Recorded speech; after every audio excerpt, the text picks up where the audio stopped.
Hello again, everybody.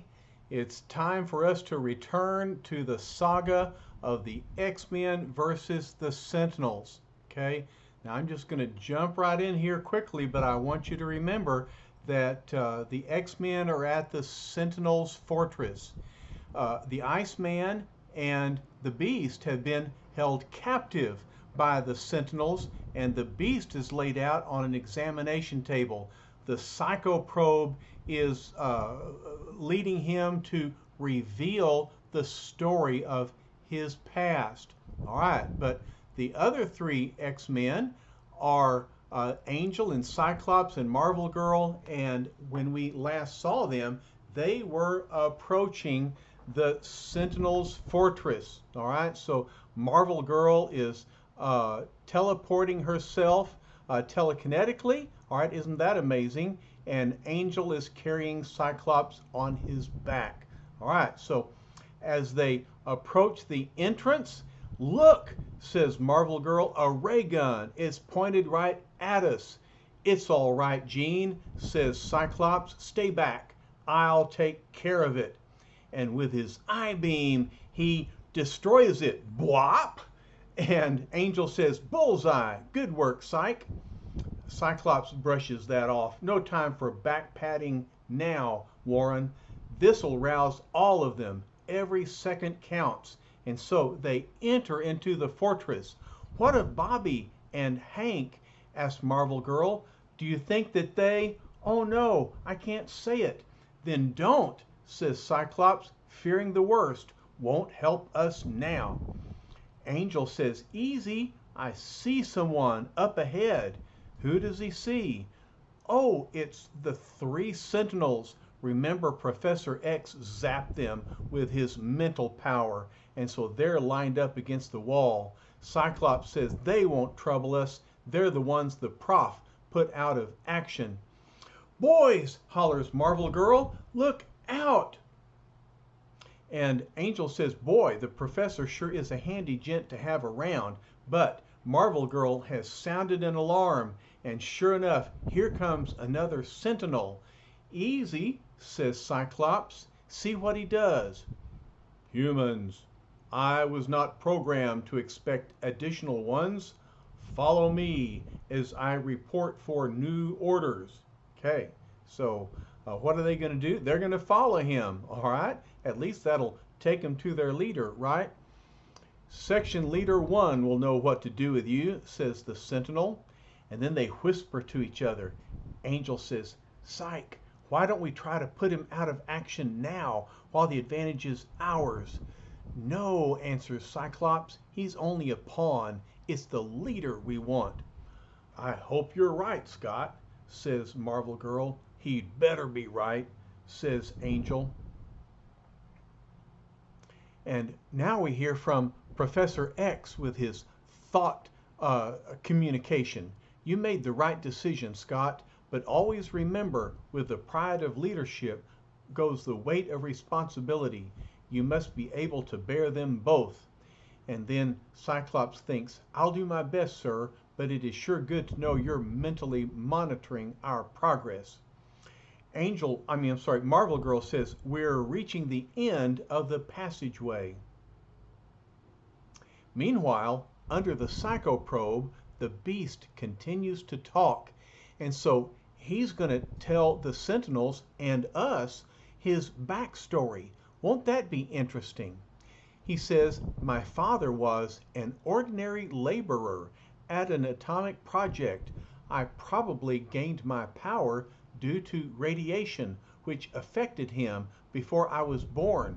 I'll never know for sure. The implication is that X-Men were thought to be given their powers by the power of radiation, which was unknown back in the 60s when these stories were written. B says, one day he lost his job, and so we moved to another city.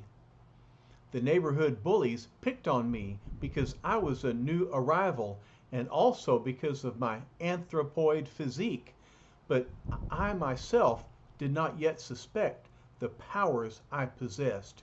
All right, so here are the bullies. One of them says, "Beat it, ugly. If you want someone to play with, go find yourself another monkey." "Go on, Charlie," says another one. "Paste him one." And so they want to attack Hank because he looks different from the way they do.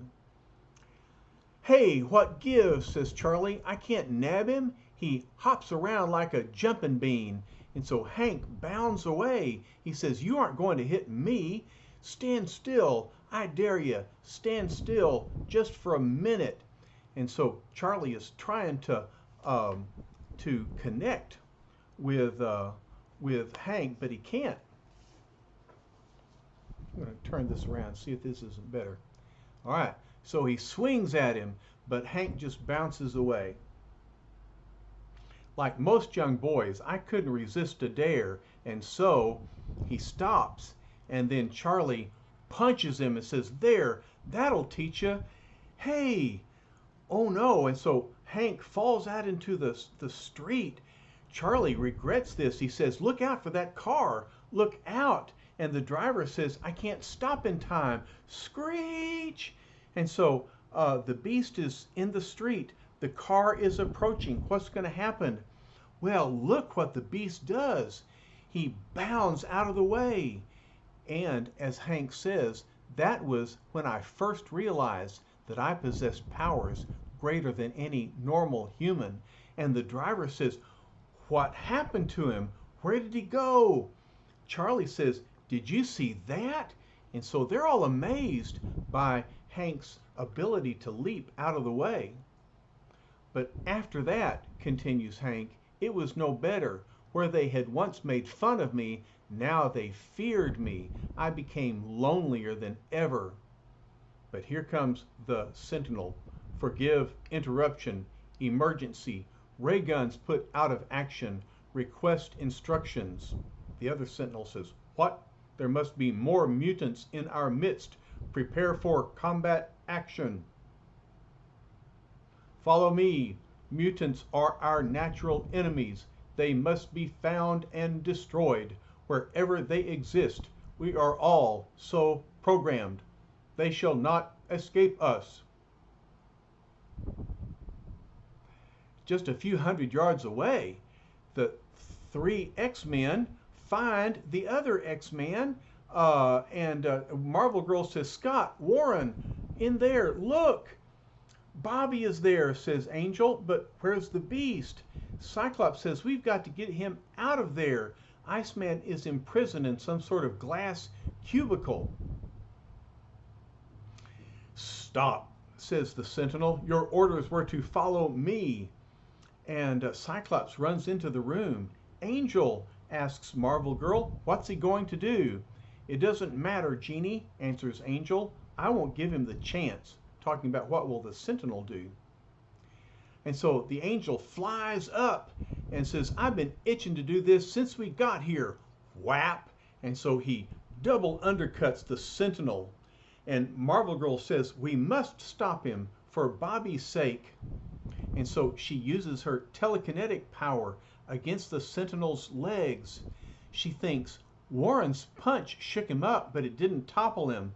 Nothing short of a battering ram could do that. But if I can move his legs far enough to hurl him off balance with my telekinetic power. I did it! Whoom! The Sentinel falls on his face. And even as the unhuman Leviathan falls, crack! Cyclops uses his I-beam to destroy the glass cage that Iceman is in. "Bobby's been gassed," says Cyclops. "He's got to have air as soon as possible." And so the air revives the Iceman. Cyclops says, "It worked. He's coming around now." "Hoo-wee," says Iceman. "My poor aching head." "Bobby," asks Marvel Girl, "the beast, what happened to him?" "I don't know," says Iceman. "I can't remember." "They must have taken him away while you were unconscious," says Cyclops. "But if you're still alive, then there's hope." "Where are the others?" asks Iceman. How long was I out? How about cluing a guy in? We'll fill you in as we go along, Bobby, says Marvel Girl. Every second may be vital now. And then to emphasize the gravity of Marvel Girl's remark, clang, clang, clang, clang. Iceman hears, listen, bells are ringing all over the place. It's a warning system, says Angel. I flew back to tell you. The whole fortress is on alert. But in the vast chamber of the Master Mold, all is calm as the titanic Unhuman listens to the beast's tale, secure in the knowledge of his own power and invulnerability. Okay, and then so he kind of catches us up on the story. And then you won a scholarship to college. Now continue your biography. But wait, says Trask, what about the alarms that just went off? My Sentinels will handle any emergency. I need fear nothing. I am supreme, as you well know, for you created me this way. And so the Master Mold wants to hear more of the Beast's story. So he says, I excelled at everything. Scholastically, I was at the head of the class, and in sports, I was unbeatable. Look at him as he's dodging through the opponents in football, carrying the football to the goal line. Compared to my agility, they're like statues. And so the Beast is using his great mutant power to win the football game. But my own natural enthusiasm got the better of me one day. After scoring, I kicked off my shoes and leaped for the goal post. We did it, says Hank. We won the conference championship. But, oh no, look, he revealed himself as a mutant by jumping up and grabbing the goal post with his feet. The referee says, McCoy, get down from there. But people in the stands are saying, look at McCoy. He's like a beast. Yeah, maybe that's where he got the idea for his name. What do you think? Someone else says, nobody can do that. Nobody human.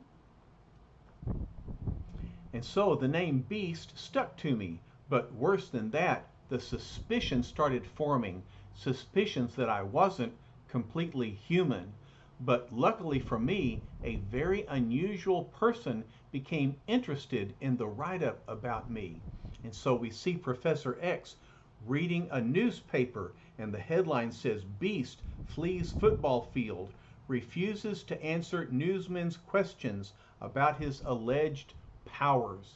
All right, and there's a picture of Hank in the newspaper. Before long, we had a very special guest to dinner. So he's at the McCoy family house, and look at Hank. He's standing on his chair reaching for some food. His mother says, Henry McCoy, mind your manners. Don't you think that your mother would say that? What do you think, Conrad, Lucy, if you stood up on your chair and reached for food? Don't do that. Mrs. McCoy goes on, have you forgotten we have company? And then the father says, just what do you want with Hank, mister? And Professor X says, it's all right, Mrs. McCoy. I'm anxious to observe your son under all conditions. And his father says, he may seem strange to others, but he's a good boy. Do you hear? And his mother says, we're terribly proud of Henry, despite other people calling him a freak.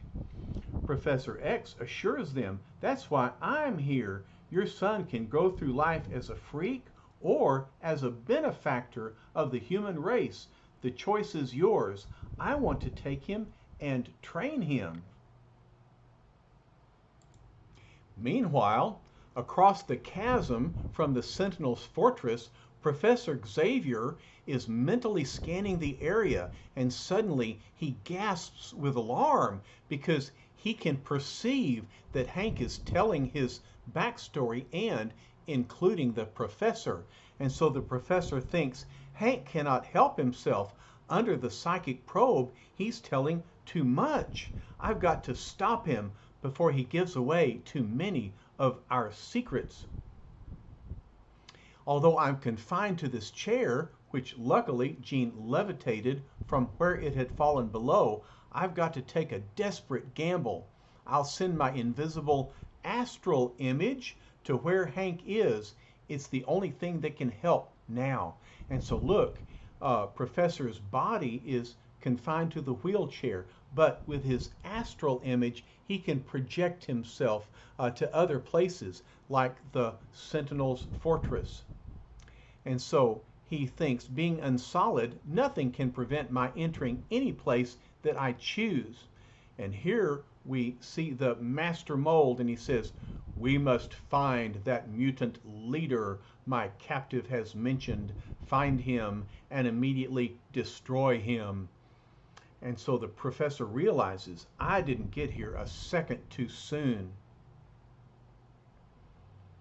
So the professor looks at Hank and projects a thought. Though I can accomplish no physical acts, while in my astral form, I can mentally focus my brainwaves and bombard Hank's mind with sharp thought particles that will temporarily deaden his own thoughts. Now, not even the psychoprobe can get any information out of him anymore. All right, so he's going to stop Hank's backstory. Trask, says the master mold, why did he stop speaking just when he was about to reveal the X-Men's hideout? I don't know, says Trask. Everything seems to be working properly. Remember, if I do not gain the information I seek, a city shall perish. But then the brilliant leader of the X-Men takes a desperate chance. He thinks, I've got to probe the mechanical brain of the master mold himself, no matter what the cost. So he probes the mechanical brain of Master Mold. He says, just as I thought, a vast complex of electronic circuitry. Master Mold says, a strange force. I feel it scanning my thinking apparatus. There is something here, a menacing presence. I sense it, I feel it, but I cannot see it. Yet I am equipped with weapons for any type of attack.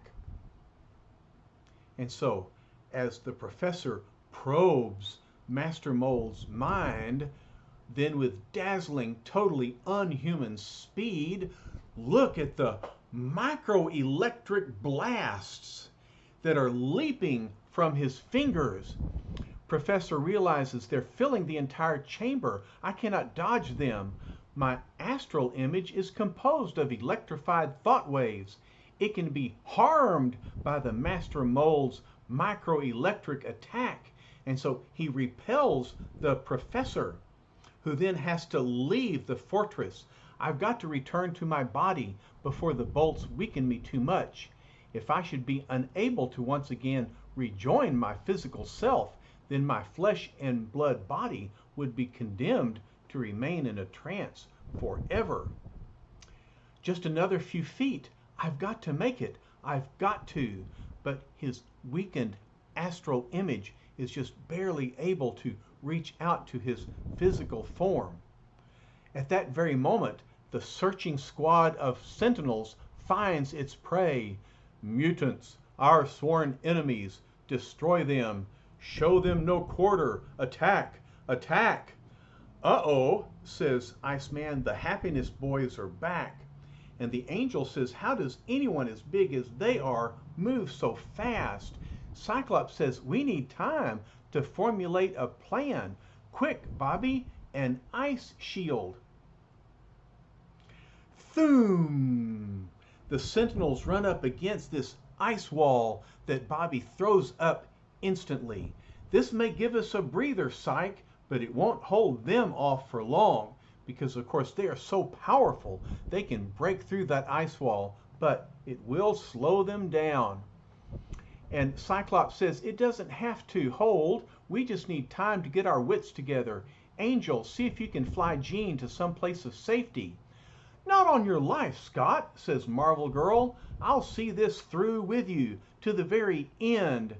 Do y'all notice how so often the leader of a group wants to defend the female of the group? why, Invisible Girl and Marvel Girl, they're very capable of making contributions to the fight. And so Marvel Girl wants to stay, and I agree with her. Iceman says, why is it so quiet back there? What are they cooking up now? And so he can't hear anything beyond the ice wall. And then in answer to the Iceman's question, the section leader says, use the propulsion powers built into the soles of your feet, then strike. Whoosh! Prepare for final destructive action. And so the Sentinel hurls himself toward the ice wall. Bacow! And he rams right through the ice wall. Look out! He crashed through, hollers Iceman. Thwip! Cyclops strikes out with his eye bolt, says, but there are others following. Zingo, you got him, Psych. That's terrific. Iceman says, it's been nice knowing you guys. But before the youths can make another move, the advancing section leader activates a button on his chest plate and says, there shall be no mutants. And so the 4 X-Men are fleeing, but the section leader activates this button, and all of a sudden the X-Men are yielding to this heavy gravity ray. The angel says, I can't stay aloft any longer. My wings getting heavy as lead. I'm falling. Whoo, says Iceman. I feel like the floor is pulling me down. Cyclops is flat on the floor. I can't move. They used a heavy gravity ray. Then we're finished? Asked Marvel Girl. And as the now helpless X-Men sink slowly to the floor, the Sentinel back with Trask says, if we can defeat the X-Men so easily, the rest of mankind without mutant powers will be able to offer almost no resistance. Therefore, speaking to Trask, I now command you to create an army of new Sentinels for me, an army of thousands. No, I won't, refuses Trask. It will mean the end of mankind here on Earth. I had wanted to help humanity, cries Trask, to fight the mutants. But what a fool I was. What a blind, dangerous fool. He created the Sentinels to fight the mutants, but now the Sentinels are fighting Trask and all of humanity. Master Mold says, seize him. He shall not refuse us for long. What will happen now? Trask is a captive of the Master Mold, and he's going to be forced to create more Sentinels to conquer all of humanity. In the next issue, we'll actually witness the creation of a Sentinel, as well as one of the most thrilling story endings you've ever gasped at. You'll see the X-Men menaced by Trask's unhuman creations on the one hand, and their own inherent weaknesses on the other. Even if you're not a mutant, and of course none of us is, you mustn't miss it. Nuff said. And so they're right. We won't miss it. We'll be back.